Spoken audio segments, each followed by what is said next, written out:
మంచిది. దేవుని ఘనమైన పరిశుద్ధ నామమునికి మహిమ కలుగును గాక. ఉదయకాల సమయంలో చిన్న ప్రార్థన చేసుకొని వాక్య ధ్యానంలోనికి మనం వెళ్దాం. స్తోత్రం నాయన మహాపరిశుద్ధుడైన దేవా, మీకే వందనాలు, స్తోత్రాలు. అయా ఉదయకాల సమయంలో వాక్యం ద్వారా మీరు మాతో మాట్లాడండి. మీరు మాట్లాడితే మేము బ్రతుకుతాం. అయా మీ కృప మా మీద ఉంచండి, మీ దయ మా మీద ఉంచి సహాయం చేసి మీరే మహిమ పొందమని యేసునామములో అడుగుచున్నాం తండ్రి. ఆమేన్. దేవుని ఘనమైన పరిశుద్ధ నామమునికి మహిమ కలుగును గాక. దేవుని యొక్క మహాకృపను బట్టి గత కాలం అంతా కూడా దేవుడు కాచి కాపాడాడు. మరొక రోజు ఆయన సందులో కూడుకోవడానికి ఆయన మనకి అవకాశాన్ని దేవుడు దయచేశాడు. ప్రతిరోజు కూడా వాక్యాన్ని మనం ధ్యానిస్తుండగా ఆ వాక్యంలో అనేకమైన గూఢార్థాలు దేవుడు మనకి తెలియజేస్తున్నాడు. చూడండి, ఒకసారి ఐగుప్తుకి యూసేపు రావడం జరిగింది. ఐగుప్తుకి యూసేపు రావడం జరిగిన తర్వాత ఐగుప్తులో పోతిఫరు యొక్క భార్య ఆమె చేసిన కామ క్రోధ శ్రేష్టలను బట్టి ఐగుప్తులో యూసేపు చాలా శ్రమ పడ్డాడు, చాలా ఇబ్బంది పడ్డాడు. జైలుకి వెళ్ళాడు. జైల్లో కూడా తన సాక్ష్యాన్ని నిలుపుకున్నాడు. అంతేగాని పాపం చేయడానికి మాత్రం అక్కడ వెళ్ళలేదు. ఇక్కడ జరిగిన ఒక ముఖ్యమైన ప్రాముఖ్యమైన ఒక సన్నివేశాన్ని మనం చూసినట్లయితే, ఆయన జైల్లో ఉన్నప్పుడు ఇద్దరికి కూడా సాక్ష్యం చెప్తూ ఉన్నాడు. ఇద్దరికి వారి యొక్క కళల యొక్క భావాన్ని కళల యొక్క భావాన్ని వారికి చెప్తూ ఉన్నాడు.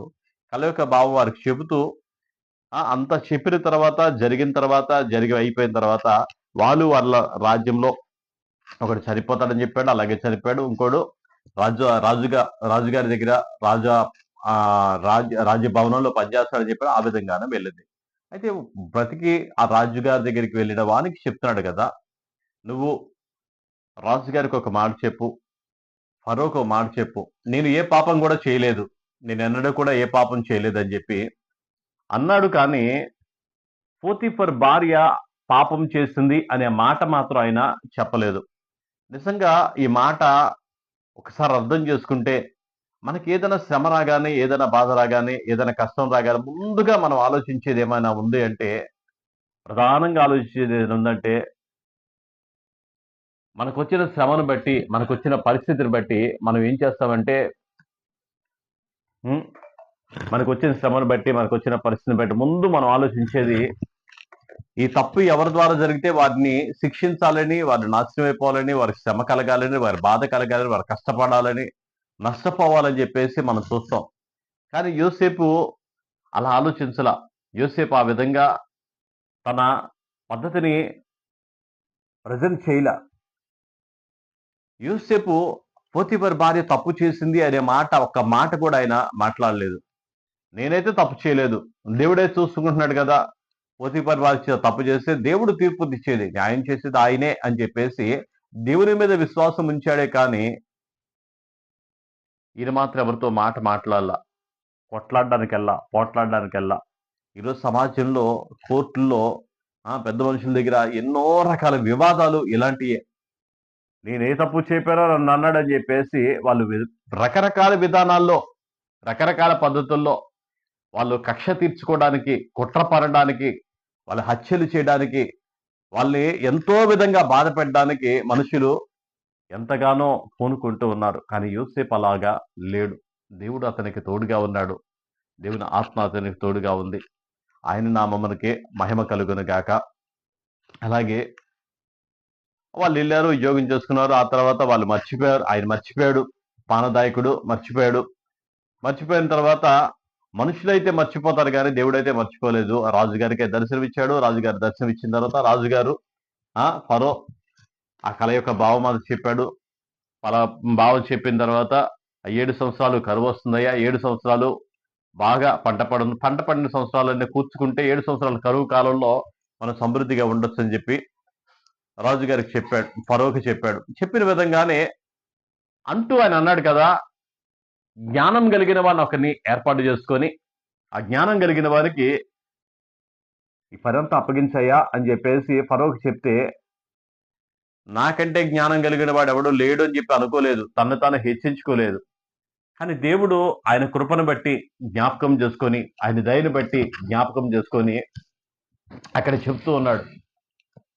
ఆ రాజు అంటున్నాడు కదా, ఆ ఫరో అంటున్నాడు కదా, ఇంతకంటే జ్ఞానం కలిగిన వాళ్ళు ఎవరున్నారు, నీవే ఈ దేశం మీద అధికారిగా ఉండని చెప్పేసి ఆ రాజు స్థానంలో, ఆ ఫరో యొక్క స్థానంలో ఆ ప్రధానమంత్రి యొక్క స్థానంలో యూసెఫ్కి ఇచ్చాడు. ఆయన ముద్ర ఉంగరాన్ని ఇచ్చాడు. ఆయన రాజ్య రథాన్ని ఇచ్చాడు.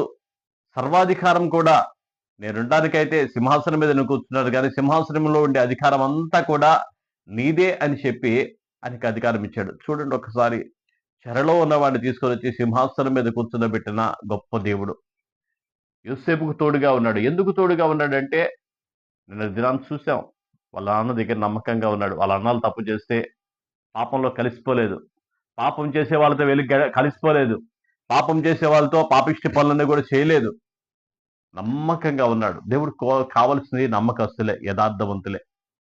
అయితే ముఖ్యంగా ఈ 42 అధ్యాయంలో మనం చూసినట్లయితే, 42 అధ్యాయం చూసినట్లయితే దేవుడు కోరుకున్న విధానం అనేది ఈ అధ్యాయంలో మనం చూడగలుగుతాం. దేవుడు కోరుకున్న విధానం ఏంటంటే, మనుషులందరూ పాపం చేశారు.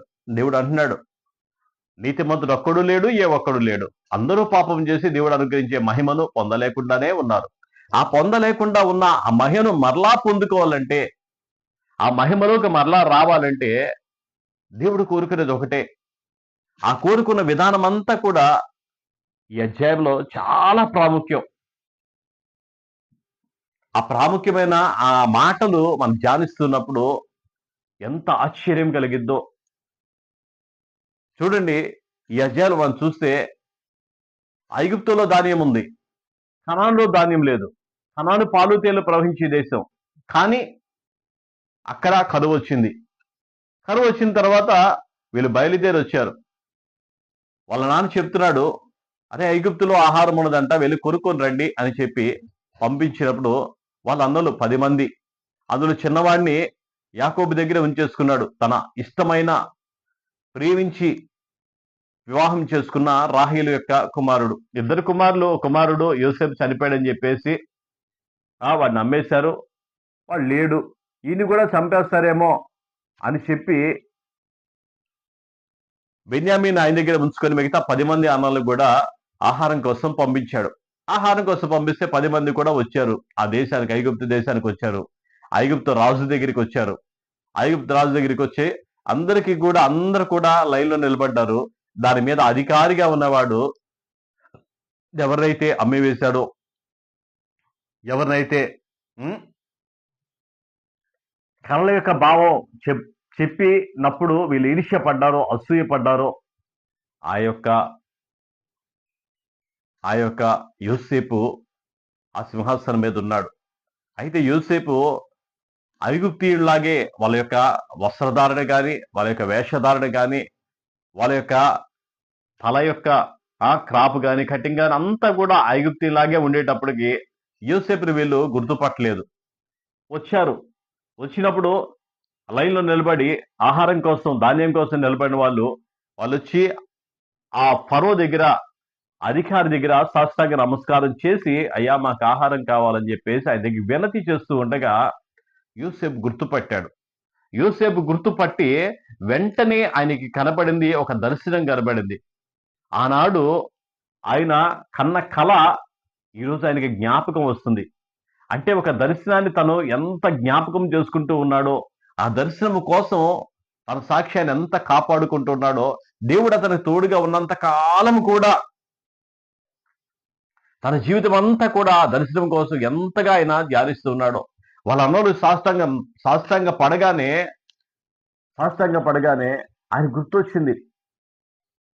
ఆయనకి గుర్తొచ్చింది, నా పని నిలిచి ఉండగా 11 పనులు వచ్చి నా ఎదురు సాష్టాంగ పడిని అని చెప్పి ఆ దర్శనాన్ని చూశాడు. అలాగే సూర్యచంద్ర నక్షత్రాలు వచ్చి నా ఎదురు సాష్టాంగ పడిని అనే దర్శనాన్ని ఆయన చూసిన, ఆ దర్శనాన్ని చెప్పినప్పుడు వీళ్ళు నిశ్చయముగా నేను దాసులం అవుతామా అని చెప్పి అమ్మేశారు. ఈరోజు వచ్చారు, మీ దాసులు మీ దగ్గర ఉన్నారండి అని చెప్పేసి ఆయన సాష్టాంగ నమస్కారం చేస్తున్నారు. సాష్టాంగ నమస్కారం చేసి ఉన్నప్పుడు వెంటనే యోసేపు వారిని గుర్తుపట్టి ఇక్కడ జరిగిన ఒక అద్భుతమైన సంభవం, గుర్తుపట్టిన ఆయన అసలు వీళ్ళలో ఏమైనా మార్పు ఏమైనా ఉందా, మారు మనసు పరిస్థితులు ఏమైనా ఉన్నాయా అని గమనించాలి అని అనుకున్నాడేమో. మీరు వేగులవారు, మీరు దొంగలు, మీరు తీవ్రవాదులు, మా దేశంలో ఉన్న మా దేశంలో ఏవేవి ఉన్నాయో అన్ని కూడా తనిఖీ చేసి మా దేశాన్ని పాడు చేయడానికి వచ్చిన వారని చెప్పేసి వాళ్ళు తీసుకెళ్లి చెరసాల్లో వేయమని చెప్పి ఆజ్ఞాపించాడు. వాళ్ళ అన్నలే, బయట వాళ్ళు ఎవరు కాదు, గుర్తుపట్టాడు. ఆయన కనుసన్నలోనే ఉన్నారు. వీళ్ళు తీసుకెళ్లి జైల్లో వేయమని చెప్పేసి వీళ్ళు వేగుల వారని చెప్పేసి జైల్లో వేయమని చెప్పాడు. చెప్పినప్పుడు వీళ్ళు జైల్లోకి వెళ్ళాడు. వీళ్ళందరూ కూడా అందులో పడేసిన తర్వాత వాళ్ళ దగ్గరికి యోసేపు వచ్చాడు. వీళ్ళు మాట్లాడుకుంటున్నారు. ఏమని మాట్లాడుకుంటున్నారు అంటే, ఈ అధ్యాయం అంతటికి కూడా నిజంగా బైబిల్లో దేవుడు కోరిన విధానం అంతటికి కూడా చాలా ప్రాముఖ్యమైన మాటలు ఇక్కడ కనబడుతూ ఉన్నాయి. యాకోబు యొక్క కుమారులు, యోసేపు యొక్క అన్నలు వాళ్ళు మాట్లాడుకుంటున్న మాటలో, అరే ఆ చిన్నవాడు ఆ రోజు అంతా ఏడ్చినా సరే మనం కనీసం కనికరపడలేదే, మనం జాలి పడలేదు చూసావా, మనం జాలి పడకుండా వాడిని గోతులో వేసాం, వాడిని నమ్మి వేసాం. ఆ యొక్క శిక్ష ఈరోజు మనకి ఇలాగా వచ్చిందిరా అని ఒకరికొకరు మాట్లాడుతుంటే, అందులో రూబేన్ అంటున్నాడు కదా, నేను నిజంగానే చెప్పాను కదా, ఆ నమ్మివేద్దని చెప్పాను కదా, గోతులో పడేద్దని చెప్పా కదా, వాడు రక్తాపరాధం మన మీద వద్దని చెప్పా కదా, మీరే వెళ్ళలేదు అని చెప్పి పెద్దవాడు వచ్చి గద్దిస్తూ ఉన్నాడు. చూడండి, అక్కడ జరుగుతున్నది వారిలో ఒక రకమైన పశ్చాత్తాపంతో కూడిన మనస్సు వారిలో ఉంది. దేవుడు కోరికది కూడా అదే. మనలో కావాల్సిన పశ్చాత్తాపంతో కూడిన మనస్సే కావాలి. అక్కడ ద్విభాష అయిన యోసేపు అక్కడ ఉన్నాడు. యోసేపు వాళ్ళని చూస్తూ ఉన్నాడు, వాళ్ళని గమనిస్తూ ఉన్నాడు, వాళ్ళు ఏం మాట్లాడుకుంటున్నారు అని. నిజమే, అన్నలు కూడా ఇప్పుడు ఎలా తప్పించుకోవాలి అని ఆలోచన చేయట్లా, ఎలా ఇక్కడి నుండి పారిపోవాలి అని ఆలోచన చేయట్లా, ఏ విధంగా మోసం చేయాలి అని ఆలోచన చేయడం లేదు. వాళ్ళు చేస్తున్నదల్లా కూడా తన గత జీవితంలో చేసిన ప్రతి పొరపాటును కూడా వాళ్ళు జ్ఞాపకం చేసుకుంటూ మాట్లాడుతున్నారు. నిజమే, ఎందుకలా ఆలోచన వచ్చిందంటే, నేను అనుకుంటా కదా యాకోబు తన జీవితకాలం అంతా కూడా పడిన శ్రమలు బట్టి, పడిన కష్టాలు బట్టి వాళ్ళ పిల్లలకి ఎన్నోసార్లు చెప్పుంటాడు, నేను చేసిన తప్పును బట్టి మనం ఇన్ని బాధలు పడుతున్నాం, నా యోసేపును కోల్పోవడానికి కూడా కారణం నేను చేసిన తప్పే, అలాంటి తప్పే మీరు చేస్తున్నారు, అలాంటి పొరపాటే మీరు కూడా చేస్తున్నారని చెప్పి అని చెప్పుంటాడు. ఎన్నోసార్లు గద్దించి ఉంటాడు, ఎన్నోసార్లు హెచ్చరిక చేసి ఉంటాడు. అటువంటి అన్ని కూడా పిల్లలకి మర్చిపోరు, అవన్నీ జ్ఞాపకం చేసుకుంటున్నారు. అవన్నీ జ్ఞాపకం చేసుకుంటూ వచ్చి అంటున్నారు అనమాట. ఇప్పుడు నిజముగానే మనం చేసిందే మన మీదకి వచ్చిందే, మనం చేసిన తప్పే శిక్షగా, ఎంత గొప్ప శిక్ష ఇక్కడికి వాడు అరుస్తా ఉన్నాడు, తీసుకెళ్ళి అమ్మేశాం. ఈరోజు మనం జైల్లో ఉన్నాం, ఎందుకున్నామంటే ఇది మన మీదకి వచ్చిన పాపమే అని చెప్పి వారు అంటూ ఉండగా యోసేపు చూస్తా ఉన్నాడు. యోసేపు ఐగుప్తుడు కదా, వాళ్ళ భాష వీళ్ళకి తెలియదు కదా అని చెప్పి అనుకొని వాళ్ళు మాట్లాడుకుంటూ ఉన్నారు. యోసేపు ద్విభాషి, 2 భాషలు మాట్లాడగలిగినవాడు. ఐగుప్తు భాష మాట్లాడగలడు, హిబ్రీ భాష కూడా మాట్లాడగలడు. హిబ్రీ భాషలో హిబ్రీగా పుట్టాడు ఆయన. హిబ్రీ భాష మాట్లాడగలిగిన ఆయన ఇక్కడ జరుగుతుందంతా విని, ఇక్కడ జరుగుతుందంతా గ్రహించుకున్నాడు. వాళ్ళ యొక్క మనస్సును చూస్తూ ఉన్నాడు. వాళ్ళలో పశ్చాత్తాపంతో కూడిన మనస్సు వారిలో కనబడుతూ ఉంది. దేవుడు కోరేది అదే కదా, దేవుడు మన్నుడి కోరేది కూడా అదే కదా. ఒక్కసారి మీరు జ్ఞాపకం చేసుకోండి, ఒక్కసారి మీకు జ్ఞాపకం వస్తుందా? యేసు ప్రభువారిని సిలువలో వేలాడదీసినప్పుడు 2 దొంగల మధ్యలో ఆయన్ని సిలువ వేలాడదీశారు. 2 దొంగల మధ్యలో వారి సిలువలో వేలాడదీసినప్పుడు ఒక దొంగ అంటున్నాడు కదా, అయ్యా నువ్వు దేవుడవైతే నిన్ను నువ్వు రక్షించుకొని మమ్మల్ని కూడా రక్షించు, నిన్ను నువ్వు కాపాడుకొని మమ్మల్ని కూడా కాపాడు అని ఒకడు అంటున్నాడు. రెండవ దొంగ అంటున్నాడు కదా, ఒరేయ్ మనకొచ్చిన శిక్ష ఇది న్యాయమే, మనం ఎన్నోసార్లు ఎన్నో విధాలుగా ఎంతో తప్పు చేశాం, ఎంతో మందిని బాధ పెట్టాం, మనకొచ్చిన శిక్ష ఇది న్యాయమే. ఈయన చూడు ఏ పాపము చేయలేదు, ఏ నేరము చేయలేదు, అనేక మందిని బాగు చేశాడు, అనేక మంది స్వస్థపరిచాడు, మృతుల్లో ఉన్న వాళ్ళు లేపాడు. అటువంటి ఆయనకి శిక్ష వచ్చిందిరా, ఒరే నీకు జాలి లేదా, మనకొచ్చిన శిక్ష న్యాయమే, మనం పొందుదాం అని చెప్పి రెండో వాడు అంటూ యేసు, నీ రాజ్యముతో వచ్చినప్పుడు నన్ను ఒక్కసారి జ్ఞాపకం చేసుకోయా అని చెప్పి ప్రభువును బతిమలాడుతా ఉన్నాడు. దేవుడు కోరుకునేది అదే. యేసయ్య అంటున్నాడు, నిశ్చయముగా నేడే నువ్వు నాతో పాటు పరదేశంలో ఉంటావని అతని వాగ్దానం చేశాడు. దేవుడు ఎంతగా ఆయన కోరుకుంటున్నాడంటే ఆ మనస్సుని, నిజమే కదా, పశ్చాత్తాపమే మన పరిపూర్ణులుగా చేస్తుంది. పశ్చాత్తాపమే మనల్ని పవిత్రులుగా చేస్తుంది. పశ్చాత్తాపమే మన మనసులు, మన విధానాల్ని మారుస్తుంది. ఈ పశ్చాత్తాపం లేకపోతే, పశ్చాత్తాపమే కనుక మనకి కలగకపోతే మన జీవితంలో ఎన్నటన్నిటికీ కూడా మార్పు అనేది రాదు. పకర రగిలిపోద్ది, కోపం వచ్చేస్తుంది, ఈర్ష్య వచ్చేది, ద్వేషం వచ్చేది. ఏ విధంగా అవతల వాడి నాశనాన్ని కోరుకొని ఇంకా ఇంకా ఇంకా పాపంలోకి వెళ్తామే తప్ప పరిశుద్ధతలోకి రామో, పరిపూర్ణులుగా మనం మారం. చూడండి ఒకసారి మనం చూసినట్లయితే యోసేపు యొక్క అన్నలు వాళ్ళు చేసినది దేవునికి ఇష్టంగా ఉంది. అందరూ కూడా ఎన్నో హత్యలు చేశారు, ఎంతో పాపం చేశారు. షెకెములో దీనాన్ని బట్టి వాళ్ళందరూ కూడా ఊచకోత కోసేశారు, అంత పాపం చేశారు. యూదా చూడు, తామార్ని తామారుతో పోయాడు. పిల్లల్ని సరిగ్గా పెంచకుండా వాళ్ళు చేసిన పరిస్థితి అంతా కూడా మనం చదివాం, విన్నాం, ధ్యానించాం. ఇన్ని చేసినప్పటికీ కూడా కానీ వారిలో ఉన్న మనస్సు ఉంది కదా, అది చాలా ప్రాముఖ్యం. అందుకే దేవుడు కూడా యాజకులను యాజక ధర్మం ఆయన నిర్ణయించినప్పుడు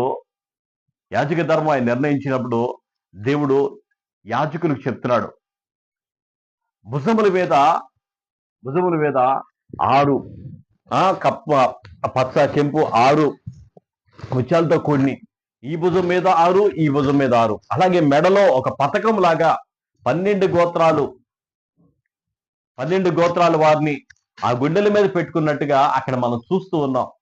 అంటే యాజకుడు అనే మాటకి ఇక్కడ మనం యాజక ధర్మం చేసేవారు ప్రభు ఆ రోజు ఆయన్ని గుండెల్లోకి చేర్చుకున్నాడు. ఎందుకనంటే వాళ్ళు కూడిన ఆ పశ్చాత్తాప మనసు దేవుడు చూశాడు, దేవుడు విన్నాడు. వాళ్ళు మాట్లాడుకున్న మాటలన్నీ కూడా యోసేపు ద్విభాషి అంట. మన ప్రభు అయిన యేసు వారు ద్విభాషి కాదా? ఆయన దైవ మానవుడు, ఆయనే దేవుడు, ఆయనే మానవుడు. మానవుడు పడే ప్రతి కష్టము కూడా ఆయన అనుభవించి, మానవుడు పడే ప్రతి శ్రమ కూడా ఆయన చూసి, నిజంగా అంటున్నాడు కదా యేసు ప్రభు వారు సిలువలో వేలాడుతూ ఆయన చెప్తున్నాడు కదా, తండ్రి వీరేం చేస్తున్నారు, వీరు తెలియక చేస్తున్నారు, దయతో క్షమించమని తండ్రిని వేడుకుంటూ ఉన్నాడు. ఆ మహాదేవుడు మన యొక్క ప్రతి పరిస్థితిని కూడా గమనించగలిగిన దేవుడు. ఆ మహాదేవుడు మనల్ని చూస్తున్న దేవుడు. ఆయన విడిచిపెట్టే దేవుడు కాదు, మన మీద ఆయన కృప చూపే దేవుడు. అంత గొప్ప దేవుడు. మనల్ని ఆయన కోరుకునేదల్లా ఒకటే, గతమంతా ఏం చేశామో, ఎలా ఉన్నామో అదంతా కాదు, కానీ ఇప్పటికైనా మారు మనసు పొంది, ఇప్పటికైనా నీ స్వభావాన్ని మార్చుకొని ప్రభువు తట్టు తిరిగినట్లయితే, ప్రభువుని నువ్వు క్షమాపణ వేడుకున్నట్లయితే, నిశ్చయముగా దేవుడు ఆయన కృప చూపించి, ఆయన దయ చూపించి, ఆయన ఆత్మతో నింపి నీకు కావలసిన ప్రతి సహాయాన్ని కూడా ఆయన అందిస్తాడు. యోసేపు అన్నల్ని తీసుకెళ్లి చెరలో వేయించినప్పటికీ కూడా ఆయన కందృష్టి అంతా కూడా వాళ్ళు మాట్లాడిన మాటలన్నీ కూడా విన్నప్పుడు ఆ పక్కకి వెళ్ళి ఏడ్చాడంట. యోసేపు పక్కకి వెళ్ళి ఏడ్చాడంట. అయ్యో, నా అన్నల్ని నేను ఇంత బాధ పెడుతున్నానే, నా అన్నల్ని ఇంత శ్రమ పెడుతున్నానే. నిజమే కదా, దేవుడు కూడా శోధన మన మీదకి వచ్చినప్పుడు, బాధలు మనం పడుతున్నప్పుడు ఆయన కూడా మన నిమిత్తం బాధపడతాడు.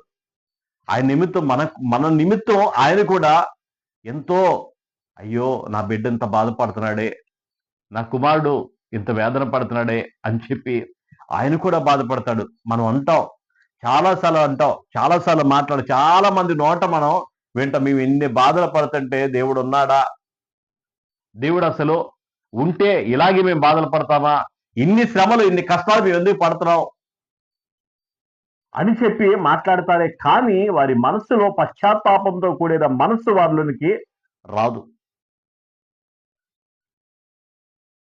మేము చేసిన తప్పు కానీ, మేము చేసిన పాపం కానీ ఏదన్నా ఉందా మా పితరులు చేసిన పాపమైనా ఏదైనా ఉందా, మేము చేసిన తప్పు ఏదైనా ఉందా అని చెప్పేసి ఏ రోజు కూడా మనుషుల్లోకి రాదు. ఎందుకంటే ఆ జ్ఞానం అలాగా, వాళ్ళ లోక జ్ఞానాన్ని ఆలోచిస్తారు, తాత్కాలిక జ్ఞానాన్ని ఆలోచిస్తారు, కానీ ముందు జరగబోయేదానికి భవిష్యత్తు జ్ఞానాన్ని ఆలోచించే జ్ఞానం వారికి మనుషులకు చాలా కొద్ది మందికే.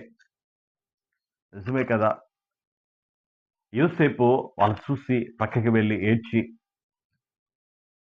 సరే ఓ పని చేయండి, మీరు వేగుల వారు కాదంటున్నారు కదా, మీరు నమ్మాలంటే మీ చిన్నవాడు ఉన్నాడు కదా, చిన్నవాడు ఉన్నాడు అంటున్నారు కదా, మీరు నిజమేనా, ఉన్నాడా, ఉంటే ఆ చిన్నవాడిని తీసుకొని రండి, అప్పుడు తీసుకొని వస్తే నేను నిశ్చయంగా నమ్ముతా అని వాళ్ళ అన్నోళ్ళకి చెప్పగా, వాళ్ళు వెంటనే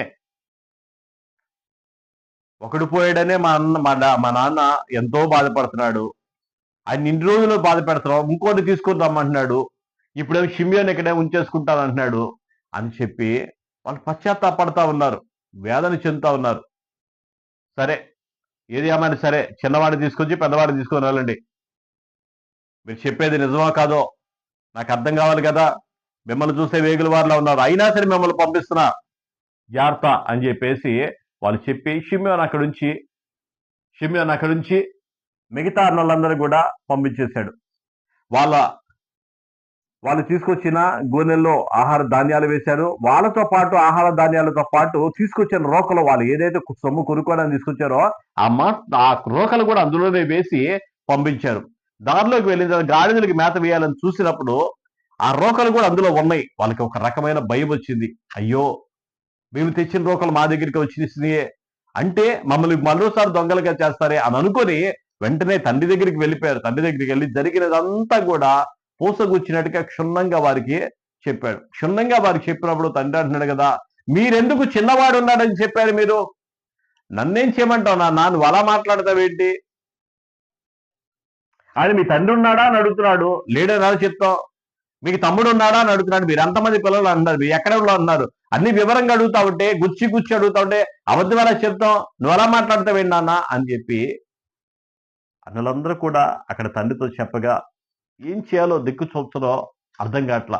తండ్రి అంటున్నాడు కదా, అరే ఒకరు నేను పోగొట్టుకున్నాను, ఇంకోని అక్కడ వదిలేసి వచ్చారు, మీరు వదిలేసి వచ్చే మాట కూడా నాకు నమ్మసంఖ్యంగా లేదు, వాడు కూడా చచ్చిపోయాడేమో, చంపేశారో మీరు, ఇప్పుడు చిన్నవాడిగా ఉన్నా వీడిని కూడా తీసుకెళ్తానంటున్నారు, నేను చనిపోయేటప్పుడు మృతుల లోకానికి దుఃఖంతోనే పోతానా, నా పిల్లలు లేనివాడిగా నేను వెళ్తానా, ఏ పిల్లలు కూడా నాకు ఉండరా అని చెప్పి ఆయన ఎంతో బాధపడతా ఈ అధ్యాయాన్ని ముగిస్తూ ఉన్నాడు.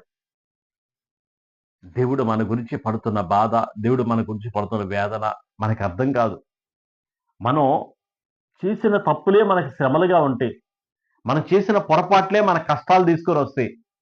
మన కష్టం ఎందుకు వచ్చిందో మనం గుర్తించడానికి మన జ్ఞానం చాలదు, కానీ దేవుని వాక్యం దగ్గరికి వచ్చినప్పుడు, వాక్యం అనే దేవుని దగ్గరికి వచ్చినప్పుడు ఏ శ్రమ ఎందుకు వచ్చిందో, ఏ బాధ ఎందుకు వచ్చిందో, ఏ కష్టం ఎందుకు వచ్చిందో అంతా కూడా దేవుడు, పరిశుద్ధాత్మ దేవుడు మనకు తెలియజేసి పశ్చాత్తాపంతో కూడిన మనసును దేవుడు మనకి దయచేస్తాడు. అందుకే పరిశుద్ధాత్మ మీ మీదకి వచ్చినప్పుడు, ఆదరణకర్త మీ దగ్గరికి వచ్చినప్పుడు మీ పాపమును ఒప్పింప చేస్తాడు అని చెప్పి యోహాను సువార్తలో ప్రభువు మాట్లాడుతూ చెప్తాడు. నిజమే, ఆ దేవుని ఆత్మను మనం పొందుకున్నట్లయితే, ఆ దేవుని అభిషేకాన్ని కనుక మనం పొందుకున్నట్లయితే మనలో పశ్చాత్తాపంతో కూడిన మనస్సు మనలోకి వచ్చింది, ప్రభువుకి ఇష్టమైన మనస్సు మన మెల్లకి వచ్చింది.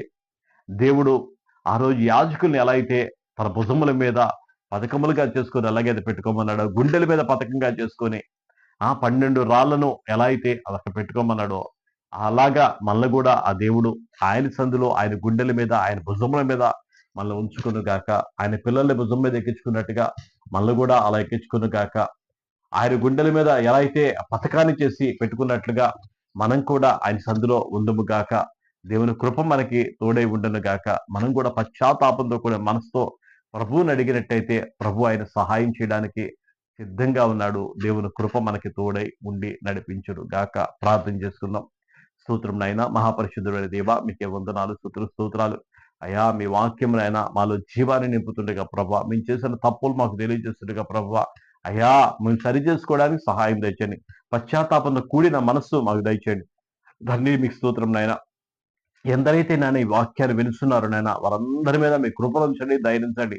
తండ్రి మీకే వందనాలు, స్తుతులు, స్తోత్రాలు. మహిమ కలిగిన మహారాజా అయా తండ్రి మీకు స్తోత్రం. మీ కార్యములు తెచ్చి నానాడు సిలువలో దొంగనైనా అయా క్షమాపణ వేడుకున్నాడు. మాకు వచ్చిన శిక్ష న్యాయమే అని ప్రభా తండ్రి ఆ రోజునైనా మీ దగ్గర వేడుకున్నప్పుడు నాయన నిశ్చయముగా నేడు నువ్వు నాతో పరదేశంలో ఉంటావని వాగ్దానం చేసే రీతిగా ప్రభా పరదేశంలోకి తీసుకుని వెళ్ళిన గొప్ప దేవుడు తండ్రి మీకు స్తోత్రం నాయన.